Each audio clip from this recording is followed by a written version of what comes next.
What is autism? A late diagnosed view. The way I see autism is that it's a different perception and processing of everything, such as senses, thoughts, feelings, and social interactions. You make it clear I'm not a medical professional. I am just here to talk about my lived experience. I have seen autism described as we're wired differently, perhaps running a different operating system. That's a reference to computers' operating systems. And to me, this was a great way of explaining it. Autism isn't one condition, it's a collection of related neurological conditions. Some core features are communication difficulties, social challenges, restricted or repetitive behaviours. Though, as a caveat, I do want to say these can all show up in vastly different ways from person to person, and not everyone shares the same traits. There isn't a single autistic trait that all autistic people share. This video is a description. If you'd like to add anything to fill in the gaps or something you feel I've missed out, then please do. I would be grateful for any feedback or comments. You can comment below. A study on autism published in 2019 found that over 80% of autism is inheritable. It was on more than 2 million people, 22,156 of whom were diagnosed with autism, and it confirmed that autism is strongly heritable. The analysis found over 80% is associated with inherited genetic factors. It indicates it can be passed down through both parents, and it was done in 5 countries from September 2016 to February 4th, 2018. I'm showing it on the screen now, and I'll pop a link below the video if you want to look it up for more information. In non-autistic people, their brain helps them to filter the information they receive so they know what is important or what to do with it. They receive less info from the world and have a part of their brain that unconsciously filters information for them so they can prioritize things. Autistic people have a hyperconnectivity of neurons in the brain and a lessened ability to filter out excess stimuli. Or to put it another way, autistic people have more information bombarding them and have to make sense of it on their own, very consciously. We have to think about everything in ways that non-autistic people simply cannot comprehend or understand, so we can attempt to make sense of and live within the world in which we live in, basically. And this includes everything from how to see ourselves, how we see and communicate and interact with others, how we perceive the environment and everything within it, and how we deal with the ways our brains and bodies react to all of those things.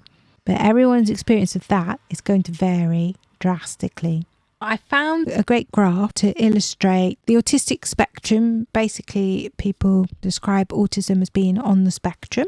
Everyone has different abilities and different ways of seeing the world on this spectrum. A really good way to describe it is, I found on this page, it's called neuroclastic.com. So I'm showing it now. It's headed Autism is a Spectrum. Doesn't Mean What You Think by C.L. Lynch in 2019. Scrolling down past the eye, past the visible spectrum. I'm not going to go into it in depth. I just want to quickly show what the spectrum means to me.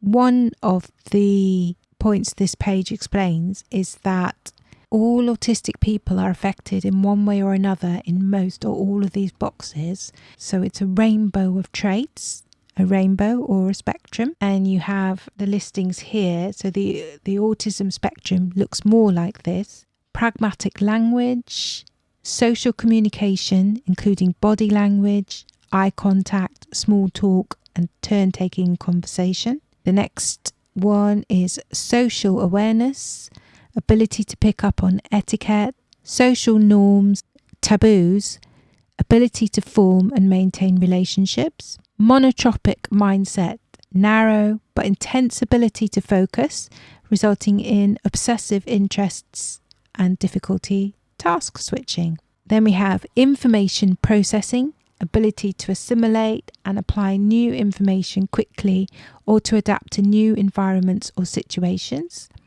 Sensory processing, challenges interpreting sensory information, hypersensitivity or hyposensitivity to stimuli. Repetitive behaviours, tendency to stim in response to varying emotions can be beneficial. Neuromotor differences, ability to control body movements, ranges from clumsiness to complete loss of ability to move with intention.